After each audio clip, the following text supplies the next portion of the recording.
What up, what up, what up? Welcome back to Lockdown Universe, home of the bizarre, peculiar, and unheard of stories of UFO legend and paranormal lore. Welcome back, welcome back. Happy to be back. Hopefully, you guys are doing excellent. Take care of yourselves. So, today we've got a really great one because it has to do with Bitcoin as well as Max Azzarello, as well as people.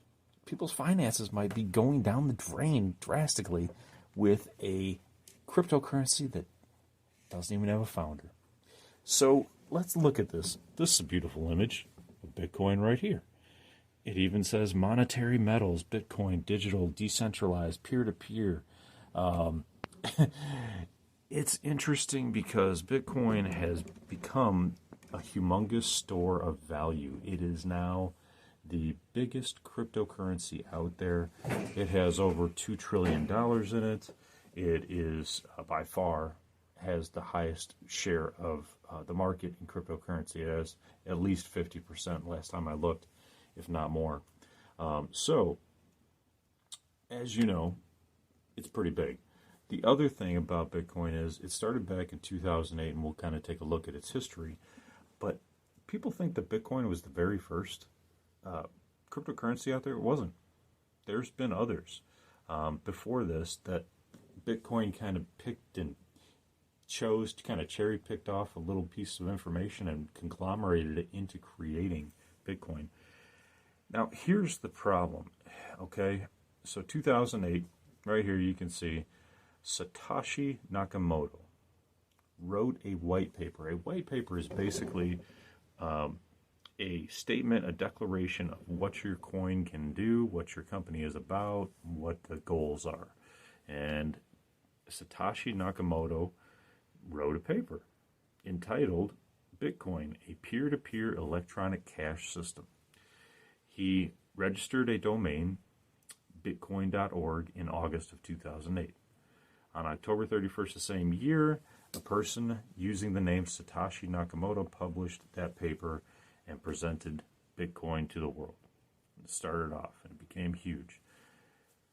In the very first transaction using Bitcoin was 10,000 Bitcoin to buy 2 pizzas. 10,000 Bitcoin in today's money is $222 million, something like that. So the question is, while Bitcoin is a wonderful resource, it's peer-to-peer, it's fast, it's digital, the question is, with everybody putting their money into it, and these huge banks now putting their money into it, and people who have hard-earned savings putting their money into it, because they want to grow their money, they want to become financially free. The problem is, according to Max Azzarello and many other people, is that it's a Ponzi scheme and it's all going to fall down. The question, even if you think Max was mentally ill and whatever, the question is, how are so many people willing to get behind a company whose primary creator is unknown, has no true identity? There's a name to him, and he's written a paper. Nobody's ever seen him. Nobody knows his real name. And the only thing that's linking him to an identity is digital footprints. That's it. And we all have our money in a company that doesn't actually exist. You can't go to Bitcoin headquarters. There is none. You want a refund? You're fucked. You want money back? You want to sue somebody? You're fucked. You can't sue anybody because this whole cryptocurrency is run off of different people's computers, verifying transactions and acting as independent servers for the entire crypto. In transactions, in relaying losses, in relaying buys and sells, everything. So how can we all dump our money into this and expect that we're safe. Now, I understand the stock market isn't safe either, but the stock market has actual companies that can be legally responsible and liable and can be sued, whereas Bitcoin is on its own. Am I saying Bitcoin's bad? No. Am I saying that you should be careful? 100%. Do I have Bitcoin? I do have some, but I don't have a lot because I don't like Max also said, you never really know, especially with this company. There's no main person. With Ethereum, which is the second most popular crypto, you have Buterin Vitamin. He is the head of Ethereum. He created it, and he has his own organization.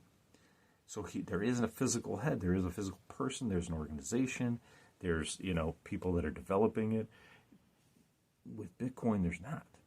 There's people that are working on the servers and they're working on that kind of portion of it. But as far as like an actual company, that doesn't exist. So let's take a look into the history here just a little bit. So in 2009, Bitcoin mining begins. Bitcoin's interesting in that you can mine it and you're solving mathematical problems with your computer to reap the benefit of a reward with Bitcoin. So you can buy Bitcoin straight out, just like a stock market, or you can mine it with your computer and using your computer's resources to earn Bitcoin along the way. In early 2009, Bitcoin software became available to the public for the first time. Satoshi Nakamoto mined 50 Bitcoin, launching the practice of Bitcoin mining. You could even do it from your cell phone. That's how crazy it was. I remember back in like 2017, there was programs for people to download onto their tablets and phones, and they were using like old phones and old tablets to mine, even though they didn't have high processing power, but they were doing it. And honestly, man, if you could go back and do that, you'd be rich. So in 2010, the first transaction happened where a kid bought some pizza with 10,000 Bitcoins. And also, this was the year that Satoshi Nakamoto walked away. Satoshi Nakamoto walked away. And developer Gavin Andresen bought 10,000 Bitcoins for $50 and created a website called Bitcoin Faucet, where he literally donated Bitcoin for fun.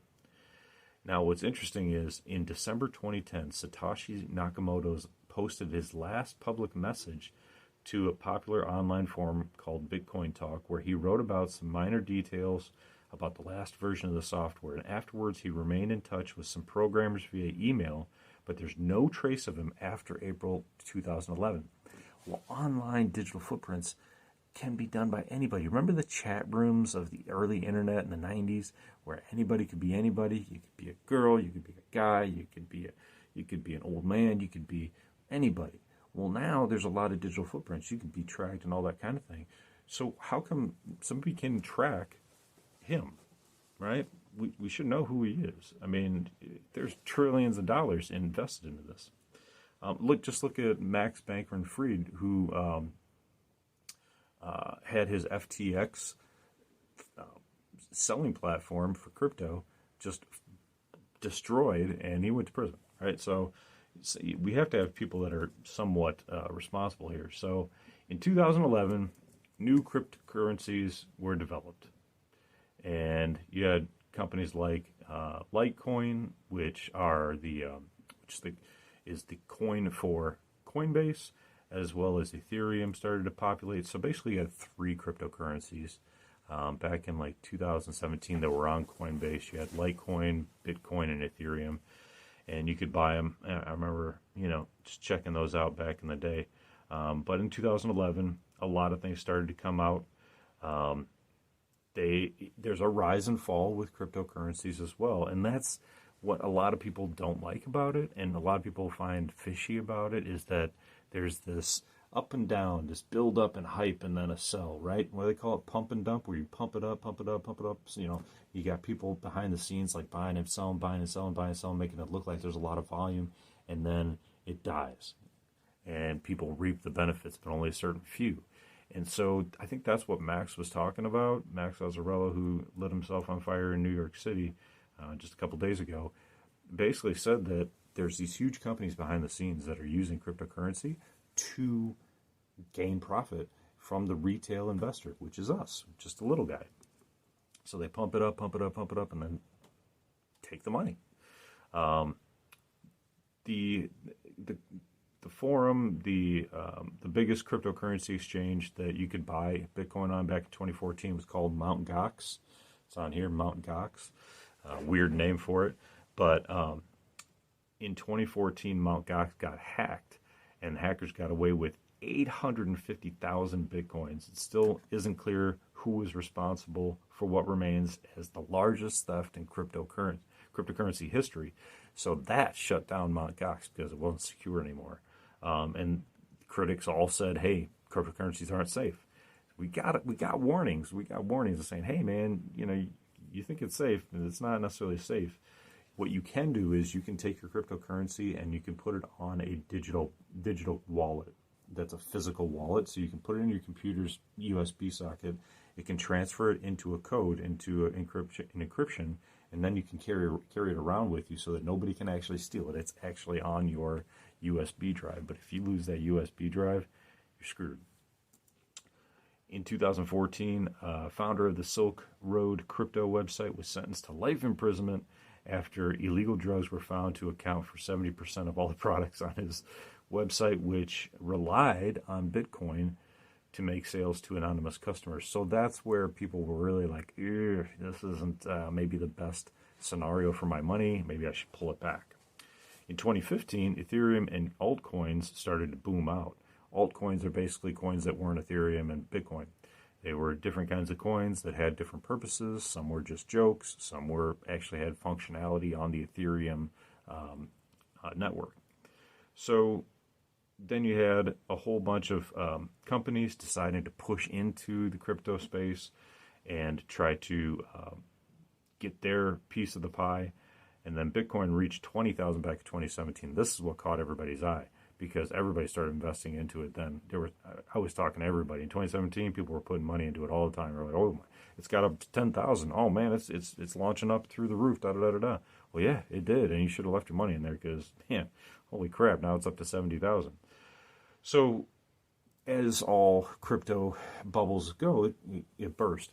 But the thing of it is that what happens at the end, right? So we have all these ups and downs with crypto.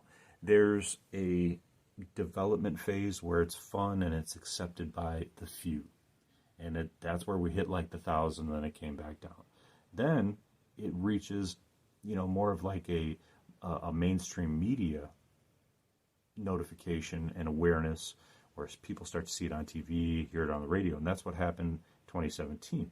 People were starting to hear about it on TV and the mainstream media, and they were starting to invest in it, finding out how to invest in it. And then it came back down. The hype went back down. And then in 2020, during COVID, people were going bonkers on everything crypto. It launched up to 40,000. Let's go back up to here. It started to solve real-world problems. Oh, come on, stop doing this. We're trying to gather the information here. So it took off, and a lot of people were stuck in their house, and they wanted to invest in the future, and a lot of things weren't safe and secure because we were stuck at home, and we didn't know when we were going to work. A lot of people got laid off, and so people started to invest in it. I think that now we're back up to its highest peak ever, and it's gaining widespread acceptance where industrial banks are now investing into it and saying, hey, we can make money here too. And they created ETFs, where exchange traded funds, so they can exchange it on the New York Stock Exchange. Instead of just trading Bitcoin on the exchanges, they can create these ETFs. They're kind of like mutual funds for crypto. So you have Satoshi Nakamoto, who's basically disappeared from existence. He gave the codes and the keys to a gentleman who we mentioned earlier by the name of, not Dan. He gave the source code repository and the network alert key to Gavin Andresen and transferred several related domains and various prominent members of the Bitcoin community. Gavin Andresen is a software developer, and he's developed Bitcoin as well. So he's based in Massachusetts. Smart guy. He developed a lot of things in the Silicon Valley at Silicon Graphics Computer Systems. He graduated from Princeton in '88. He later published a reference manual for VRML, which is a language. He left Silicon Valley in 1996 and started to pursue software-related ventures. But he might be the only person that actually knows who Satoshi Nakamoto is. He's the only one that was really given all of the keys and the information. You almost have to wonder if it's him, right? My opinion, you have to wonder if it's him.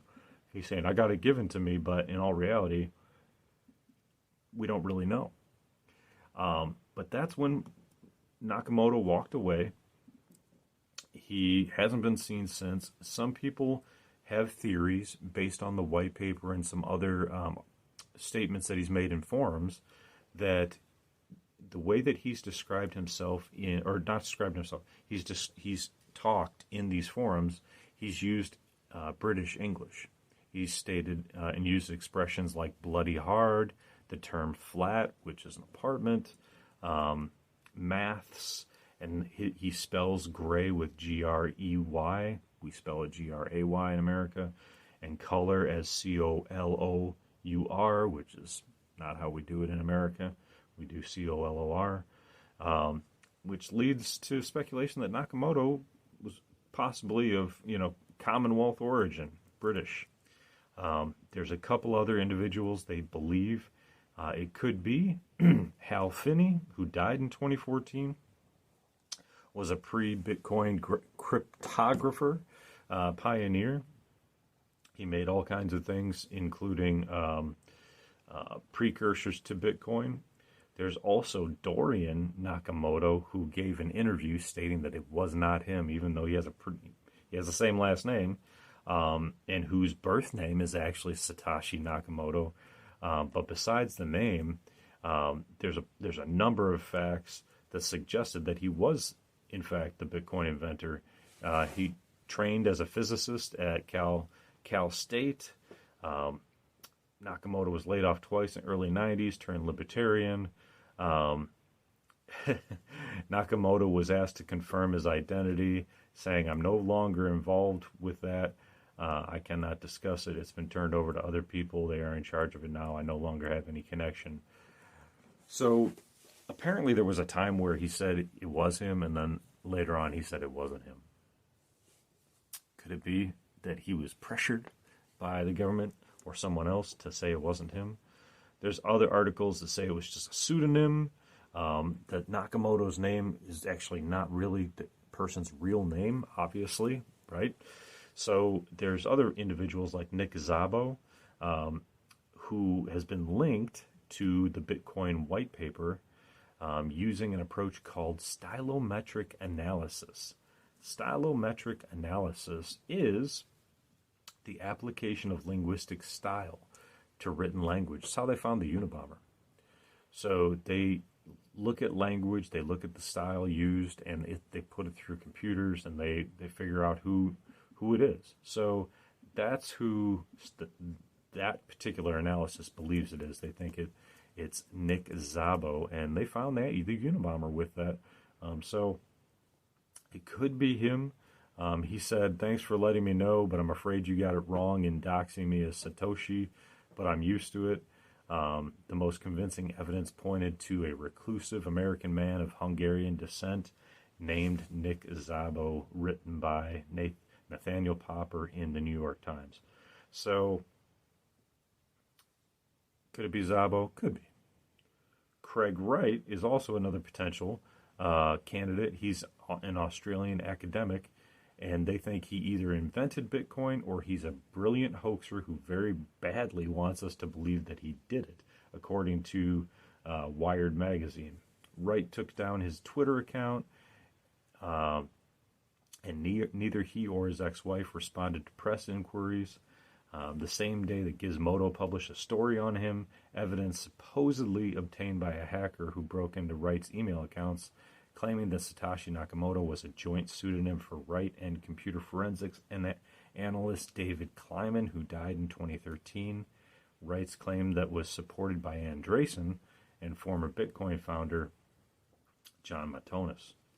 So we have a host of characters and other candidates too that might be Satoshi, but at the end of the day, we don't know who it is, and we're investing trillions of dollars into it.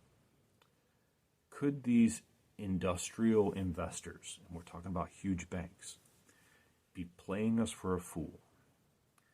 Could the government be in bed with the banks playing us for a fool? Meaning, the higher ups, the guys that are lobbyists for the big banks with the government, pushing for progress and for change in acceptance of cryptocurrency, be using and doing this, pump and dump schemes where they're pumping it up, and it's at its highest level ever right now and about a month ago. What's going to happen? A lot of people are going to lose their money when things fall, which eventually will, but it'll probably go back up again and hit higher than ever. So I think you got to play it like the stock market. You got to buy low, sell high, but always protect yourself. What's interesting is that there's certain things built into the code. I don't know if you can see this, but there's images that are built into the initial code. This is a picture of a person. You can see their hair, their eyes, and a smiley face. And it says Len. It's dedicated to Len Sassaman. It's a memorial. He was a rabbi, and he lived from 1980 to 2011. Len was our friend, a brilliant mind, a kind soul, a devious schemer, interestingly enough. So there's a lot of secrets and Easter eggs built into the source code of Bitcoin, so you have to wonder, are there any Easter eggs saying, hey, this is a bunch of hooah, right? Even Satoshi Nakamoto, in the very first part of Bitcoin, the origin block, the Genesis block, embedded a message in the first message. It says, the Times, January 3rd, 2009, Chancellor on brink of second bailout for Banksy, and then it's all gobbledygook. So he put in his own little message. Whether or not it's true or not is another story. But there's little messages that are put into Bitcoin itself. So it's a very fascinating idea. It's a broad spectrum idea. These guys are thinkers. These guys are creators.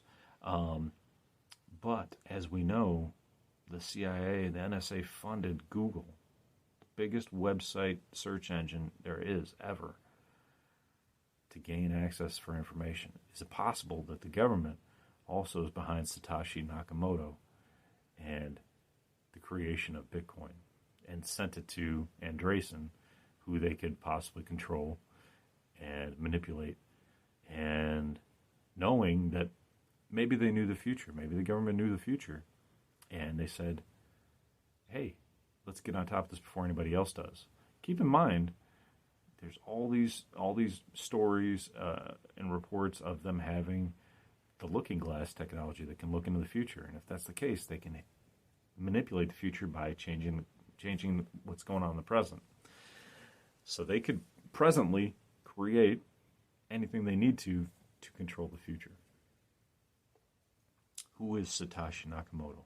The world may never know.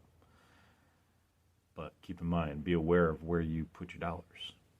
Be aware of when things don't look right, maybe they're not. Anyway, guys, I want you guys to take care of yourselves physically, spiritually, emotionally today. Take care of your family and your loved ones. Follow through on your hobbies and your goals and your dreams. Do whatever makes you happy. And as always, continue to question the universe around you. Please like, follow, share, subscribe. Love you guys. Take care. Lockdown Universe out. Peace.